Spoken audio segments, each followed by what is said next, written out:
Today's scripture reading comes from 2 Corinthians chapter 12, verses 8 through 10 in the New Revised Standard Edition. 3 times I appealed to the Lord about this, that it would please me. But he said to me, "My grace is sufficient for you, for power is made perfect in weakness. So I will boast all the more gladly of my weaknesses, so that the power of Christ may dwell in me. Therefore, I am content with weaknesses, insults, hardships, persecutions, and calamities for the sake of Christ. For whenever I am weak, then I am strong." May God bless the reading, hearing, and living of these words. Amen. Thank you, Jennifer. Our series on YB UMC is concluding today as we think about and reflect on annual conference. Now, what is annual conference and why is it annual conference and why does it matter or why should you care? We're going to get to that in a couple of minutes. But first I want to go like 30,000 foot view. Let's take a macro view of how we get down to annual conference. So we start with the United Methodist Church is a worldwide denomination. You can see we have representation just about everywhere throughout the world.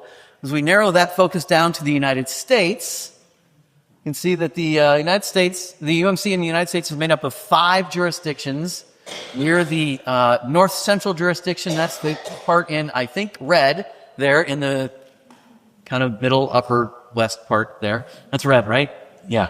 Good Methodist color there. Yep.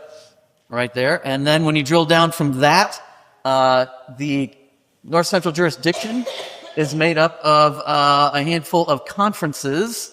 And you can see that we are northern Illinois there at the, northern portion of Illinois. The smallest geographically, but still the best, for sure. And when you drill down from there, we get to our annual conference. But the question, of course, is what is an annual conference? As even though I'm approaching 30 years in the United Methodist Church, I still think it's sort of a confusing name because we use it to mean at least 3 different things.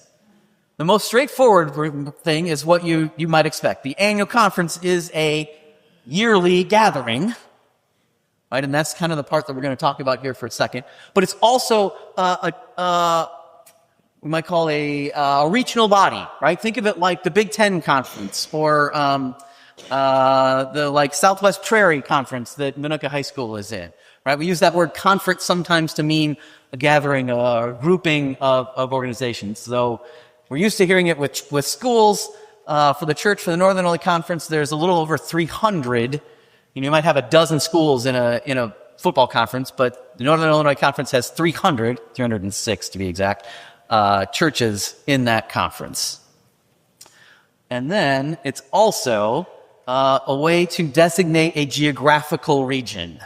Right? So when we talk about the annual conference or the Northern Illinois Annual Conference, we're talking about all those things. The yearly gathering, the connection of all the churches, and then the geographical area, which we'll sometimes say as sort of a shorthand, is essentially I-80 across the state. We've got a little map that'll say that's not exactly the case. You can see there on the westernmost edge, it doesn't follow 80 straight across. It veers to the north there. We're the Prairie South District. You can see probably geographically the biggest district there. We'll stay there for a sec.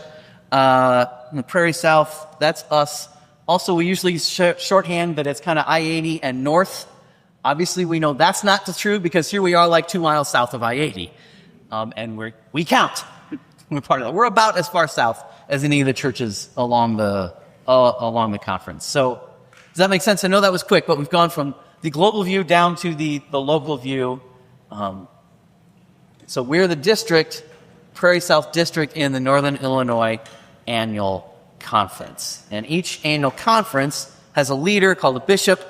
Ours is Bishop Dan Schwerin, rhymes with tangerine.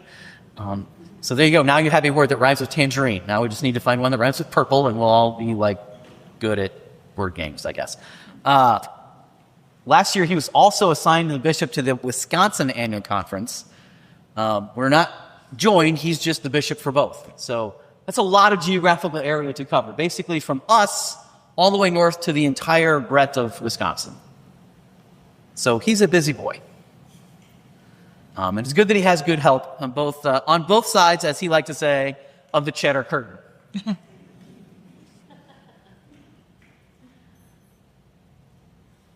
So that's what the annual conference is in a lot of different ways. This year was mid-June. Well, most years here it's mid-June. It's a meeting of the regional body. And to share a little bit about what happened there, I'm going to bring on Chris Vause. Now, you may know that Chris is our lay leader. Here's the thing. There's no set job description for what the lay leader is supposed to do in each congregation. And in my experience of almost 30 years, it's been a wide variety of things. But I got to tell you, Chris has set the bar incredibly high for what a lay leader will do. She attends most committee meetings. She coordinates events. She encourages new people to try old things like being reader during worship or serving communion. She encourages old people to try new things.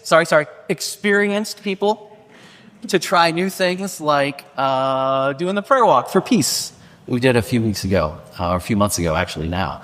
I got to tell you, Chris is essentially our associate pastor. That's how she feels to me. She's kind of like our associate pastor. She's made herself indispensable, and also one of the jobs is that she's one of our lay members to annual conference. That means she's not clergy, but she gets to go and represent our congregation there. Alex Nolan is our other lay member, but he was unable to attend this year due to all the other duties he undertakes at work and as dad and as SPRC chairperson. You're welcome. Yeah. So for our report today, it's just Chris and me, and we're going to hear a little bit more about what Chris experienced at annual conference. So please help me welcome Chris Vause.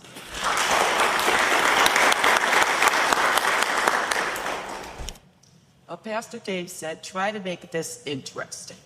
So I wanted to agree with that. When I think about annual conference, especially when I was sitting out in the pews, I thought, oh my God, that sounds like 3 days of really boring. That's what But anyway, this was the 186th, and I thought, oh my gosh, that just seems like a lot of years. Over 700 people from the churches were there. Because Pastor Dave said it was clergy. So there was clergy from those 306 churches. There was retired clergy.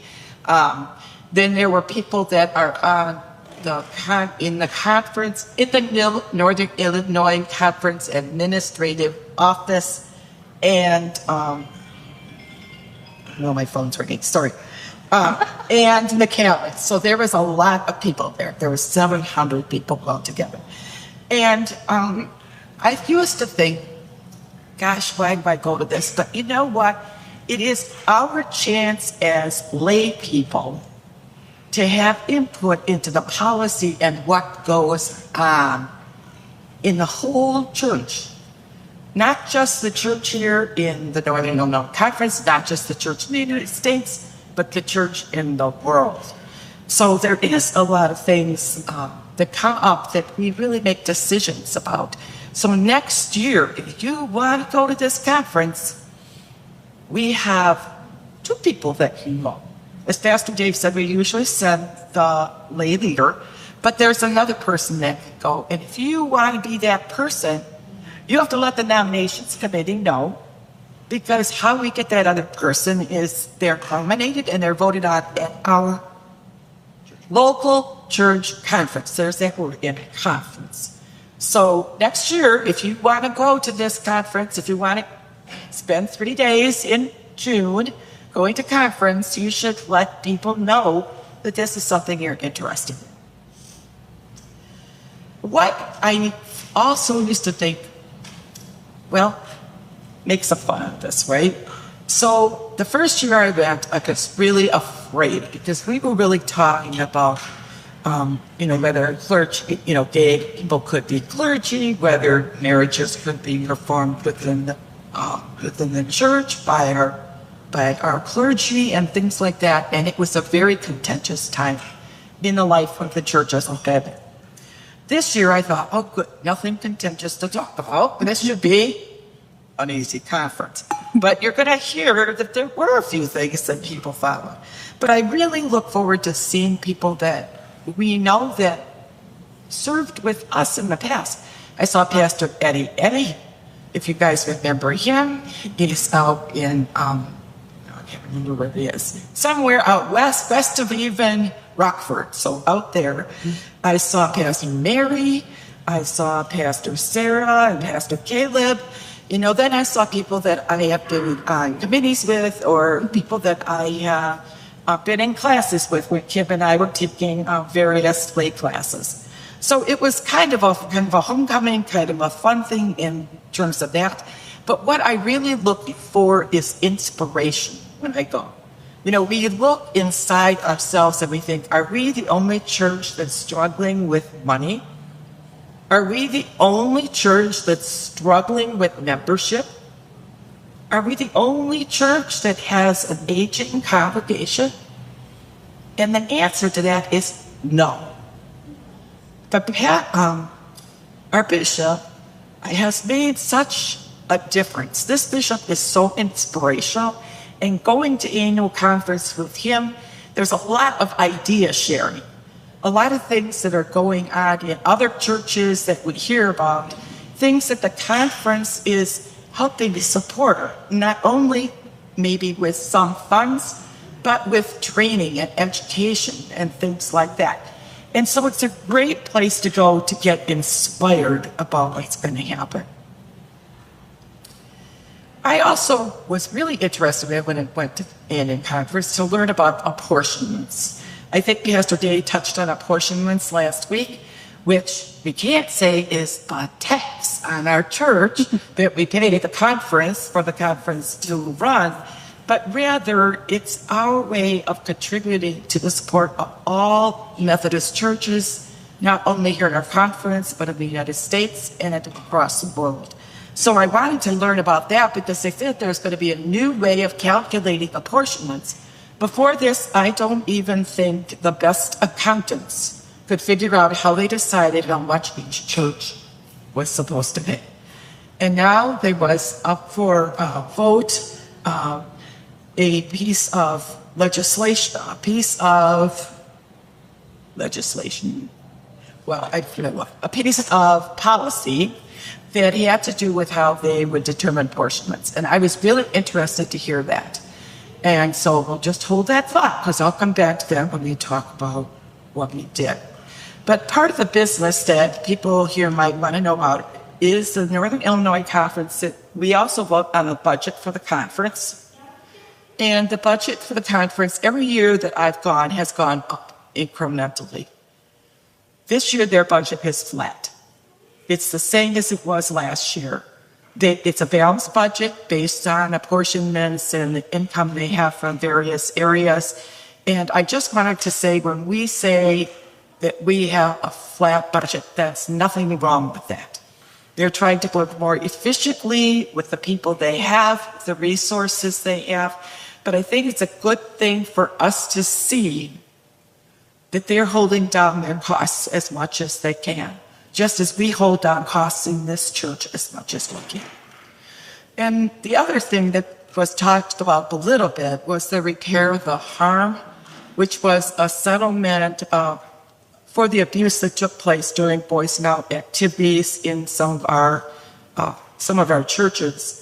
And the Northern Illinois Conference's portion of that settlement was $742,000, which is a lot of money. But I was really pleased to hear that they've raised all of it except $90,000. So that's a really good thing.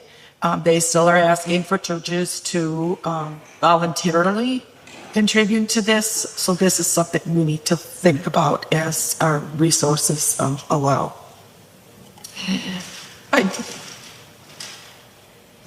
The first day is spent a lot in going over the pieces of legislation that we have to vote on as a whole at the conference. and we break it into little groups so we don't have to all look at the 17 pieces of legislation that they want us to vote on. And those little groups make a recommendation whether it should be passed or not passed. And then on the second and third day, it comes back to all 700 people to make a decision about. The only really important to us, well, not, I shouldn't say that. The most important to us was the apportionment one. And there was a lot of, this is the one that turned out to be really contentious. I thought, how can this be contentious? Because really what it was, is it's just kind of based like income taxes. It was like, the higher the income of the church, the bigger percentage they were going to pay in apportionments. And I thought, wonderful, wonderful, wonderful, because we don't have a really huge income. So I was thinking, this will be good for us. But the churches that are really, really big, maybe they have wonderful incomes, but maybe they're doing a lot more in terms of outreach, a lot more in terms of other things. And they didn't think it was fair that they should have to pay a bigger percentage. So it was a big discussion. So really what it came down to sum it all up, it was voted and passed that if the income of the church was under $250,000 a year, and there are exceptions, there are certain items that are taken off, just to qualify that, it's 8% of the income. If it's $250,000 to $750,000 annual income, it's 10%. And over $750,000, it would be 12%. So for us, it does mean a reduction in what our apportionments are going to be for the next year. They did talk a lot about apportionments and the value of apportionments. And part of my job to report to you is how important apportionments are. You know, as Pastor Dave mentioned, part of the reason that we're able to worship here in this building is because money from apportionments funded our Red Door Law, which was a big chunk of money. So that's one thing. But apportionments also pay for other things. They pay for things to do with, they just pay for a lot of different things. I'll think of it in a minute. But they do pay for things that we don't really think about. They do pay for help pay for the staff and for the people who train us, for the training programs that we get as laity, for the programs that are available to the whole conference. They pay for a lot of different things. It's very hard for churches to pay apportionments because it's not the same as when you get your electric bill. When you get your electric bill, it's just like at home I used to say, first thing I pay is my mortgage. You know, I don't want to get kicked out of my house. Next thing I pay is my utility bills because I want to have, you know, heat and power. And it's easy in the church to say, let's be the same way. The first thing is our payment to our Red Door loan. The next thing is our utility. Well, the next thing is really our staff, then our utilities. But we can't put apportionments on the back burner. We haven't been able in the last year and a half or so to fully pay our apportionments every month. And I think we all knew that because that's been something we talked about from the committee. But it's a goal that we need to go back to. It's something we need to try to go back to. And every month we look at apportionments in our finance committee meeting. And we really consider what we're paying people, you know, what we're giving to our apportionments. But we need to have a goal to get back to paying the 100% of our apportionments. Okay, in addition to those 17, I'll get off my soapbox. In addition to those 17 pieces of legislation that apply to just our conference, there were 4 constitutional amendments that came out of the 2024 General Conference, which is the conference, which is a meeting of all the people in the United States. Whole world. A whole world, okay. The whole world sends delegates. And out of that 2024 conference, it happens every 4 years. Out of that 2024 conference, we got 2 really important things to us. One of them is that we got a new vision statement, which we're going to talk about a little later. And the other thing is there were 4 constitutional amendments that came out of that conference, but they have to be approved by every individual delegate to conference. What's it called? Annual conference. Every annual conference has to approve. Every person, every voting person at every conference. Because all the votes are counted individually. Yeah. Okay. So all the people that vote in the conferences, like we went to this conference, all over the United States and all over the world have to vote to approve these in order for them to be ratified. And the one that was most, some of them were just wording things, talking about, we include in membership and adding things like gender and ability to define it more. One of the other ones was just saying that we strengthen our denomination, stand on racial injustice, and then it had one on voting rights for clergy and their educational requirements, which was a very complicated one. But the one that I thought the most important is, remember when Pastor Dave showed us that map of the world, and they were all that we had United Methodist churches everywhere? Originally, when it started out, the United Methodist Church was mainly in the United States. And so we were sort of the big piece. And all these other little geographic regions kind of had to follow what we said. Like they had to worship the way that we say. It was sort of like colonialism when people had said, okay, we're going to take over India, and they had to have governments like England, and they had to vote the way England did. We were saying in ours is that everybody that's part of the United Methodist Church has to follow the same worship order, the same way of doing things.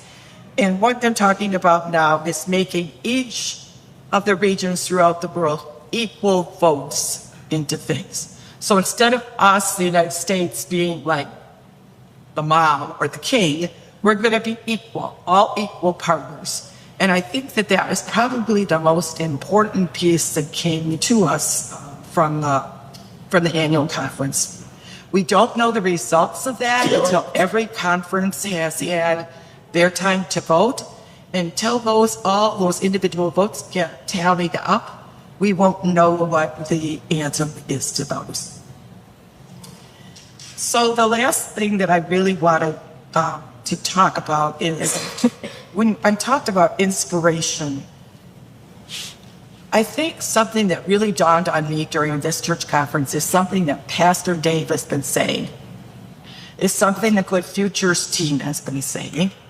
It's something our outreach people have been saying. People aren't just going to come to church. We have to go out to the people.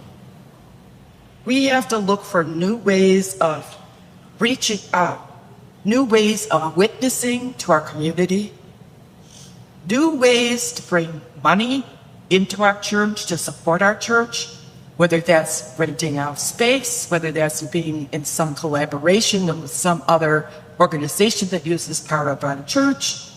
But we have to go outside of our walls. We thought we built this church and they will come, right? Just like they built that Field of Dreams and they will come. And yes, people have come, and it's wonderful people have come. But people are different now than people were 50 years ago when I was going to church. 50 years ago when I was 18, 19 years old. 50 years ago when all my friends, you knew what church they went to. No activities happened on Sunday morning. In our town, the stores were closed on Sunday.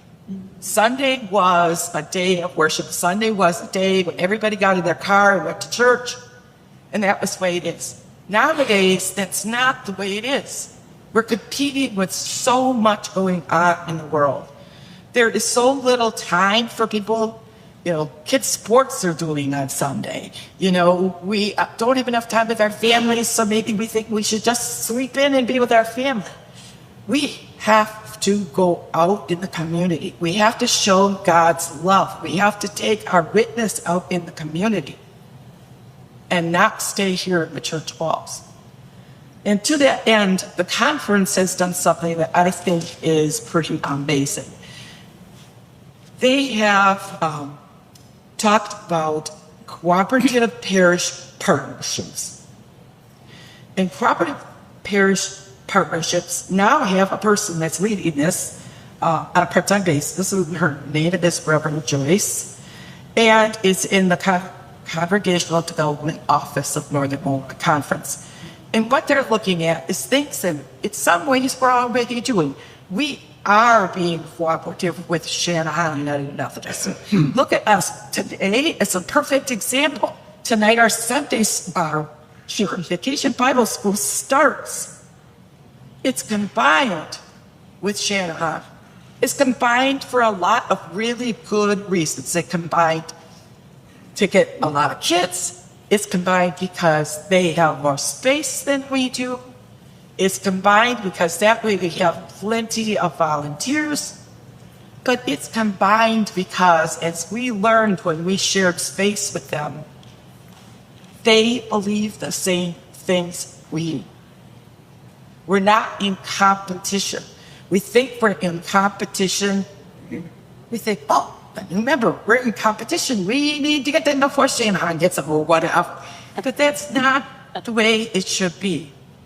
There's churches in Chicago where there are 3 or 4 churches within a geographic area where it makes sense to just share resources, share talents.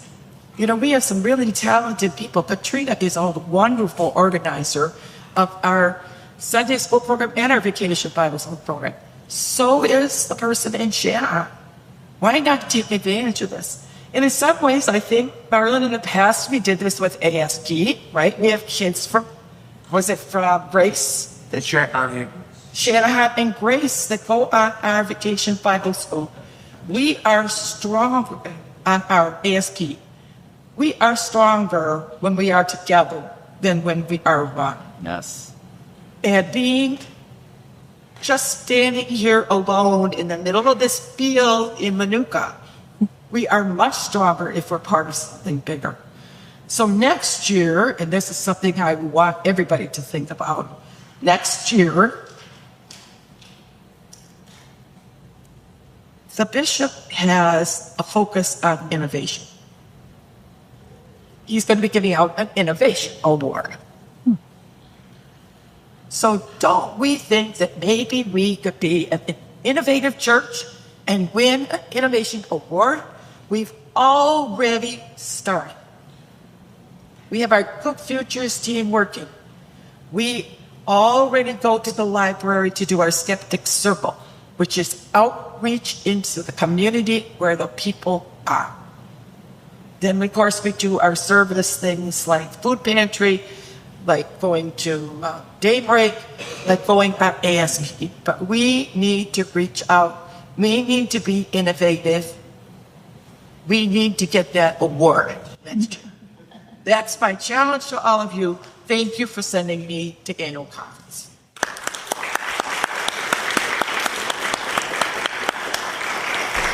Thank you very much, Chris. We got a couple other photos, I think, from some experience there. Like, what else happened besides legislation? There's a lot of great worship. It was the bishop said that annual conference is kind of half revival and half shareholders meeting. And I said that's actually pretty accurate, really, because there's like 3 or 4 worship services that happen throughout.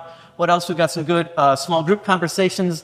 I don't know why a photographer decided to find that particular balding head to center in the photo, but there you go. There's Chris having a deep conversation. Unfortunately, that was the only time that the photographer found Chris, but I just wanted you to have the photographic evidence that she was there.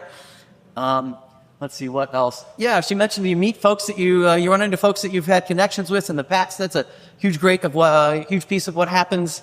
And then every once in a while, let's see, what else we got? Apparently, everybody else was busy talking or listening to the bishop, and I was bugging for the camera. I don't really know how that happened, but That's some of just a visual piece. There's literally hundreds of photos on the conference website if you want to look at those. And videos too, like the speech from the address that the bishop gave, the address that the lay leader for the conference gave, all really inspiring and wonderful. I'm going to share just a couple of thoughts from those real quick, that grace is sufficient. Paul wrote that, as we just read, to the church at Corinth. Grace is sufficient, the bishop said, and made as our theme for annual conference this year. Grace is sufficient. The founder of Methodism, John Wesley, well, he didn't actually say or write that, but he did kind of imply it, because he had this idea of three different ways of understanding grace: prevenient grace, and justifying grace, and sanctifying grace. And what the heck does that mean? I don't know. There's like 80 bajillion, books written but trying to explain all that. Here's how I think we can understand it fairly simply. God is at work on us and in us and through us. That grace is sufficient. God's grace is sufficient for us to be the people we're called to be in the world. Prevenient grace just means that God's been at work in our lives before we're even aware of it. And justifying grace means God is at work in our lives, forgiving sin and encouraging us to be the people that we're called to be. And God is, and sanctifying grace is that which happens through us when we take our faith, our love, our grace, and send it out into the world, especially to those on the margins. The witness of Scripture, especially through the Hebrew prophets and Jesus, is that God is on the side of the orphan and the widow. That the call for the people who will follow God in the way of Jesus is to be allies with widows and orphans, and to borrow a phrase from the bishop, not to make more of them. Right? We're called to be allies with those on the margins, that we're forever sent out. In fact, there's a great way of understanding God as the call forward. Forward to where? To margins. To those who need allies in our world, in our country, in our community. Grace is sufficient for that work. God is at work in us and on us and through us. That's who we're called to be, friends. The new vision statement revolves around, again, three statements. It's sort of a Trinitarian approach to things. We preacher types love to do things in threes, right? So we're going to love boldly, it says, serve joyfully, and lead courageously. Love boldly, serve joyfully, lead courageously. I think that's what we're about here. I already see us doing all of those things. We just have to keep going and maybe find some new ways to meet the challenge of innovation. Grace is about caring for each other and being cared for by each other, especially when we disagree. Did you know that phrase, agree to disagree, was coined by none other than John Wesley? It's true. Back in the 18th century, John Wesley was the first one that we know of to write that phrase down. We agree to disagree. And that's the beauty of the United Methodist Church. You want to know why we should be United Methodist Church? That's one of the great reasons to be United Methodist, that we don't have to all agree 100% on things to move forward. We're connected. We're committed to the same mission. We're committed to that same vision. And we can disagree about other things as long as we're committed together to that mission. The other idea that the bishop offered for grace is this African idea of Ubuntu, which just means that my well-being is your well-being, and your well-being is my well-being. And that if you're not well, then I cannot be well. That we're tied together. You know my favorite phrase about this. We're tied together in a garment of mutuality, caught in a web of togetherness, right? That what affects one directly affects all of us indirectly. These are all just different ways, I think, of essentially saying the same thing, that God, that call forward in our lives, offers us the grace to be the witnesses we need to be. It's been revealed that 54% of churches in the Northern Illinois Conference average 35 or less on a Sunday. Wow. Yeah. So in that way, we're at least twice as healthy as over half the churches. I don't ever want us to feel bad about who we are or what our situation is. Do we have room to improve? Sure. Do we have goals that we want to meet? Yes, of course. And how will we do those? Because grace is sufficient for us. Grace is recognizing that some, much, maybe even most of what worked in church 50 years ago or 25 years ago or heck, even 10 years ago doesn't really work today. The grace is courage. In fact, Paul Tillich says that faith is the courage to allow grace to do its work. Friends, I think that's our message today, that faith is the courage to allow grace to do its work, and grace is sufficient for making that work happen. This guy's stuck. Richard Rohr writes, Why? if we do not transform our pain and anger, we will always transmit it in another form. This transformation is the supreme work of all true spiritual and communities. Those communities offer us a place where our sadness and rage can be refined into human sympathy and active compassion. You can just Seems like a pretty good goal, isn't it? toss him. Pretty good description of who we are and what we're trying to do. Grace is sufficient for us. My friends, I believe we, the people gathered as the Minooka United Methodist Church, are enough. Grace is sufficient among us. Not enough as in like we don't want more, but like what we have is enough to do the work we're called to do. Let us not be timid. Let us not be afraid. Let us know that the love and grace of God offered through Jesus Christ is sufficient for the work that we are called to do, for the people we are called to be. We are the body of Christ for this community and this moment. Amen? Amen. May it be so. Amen.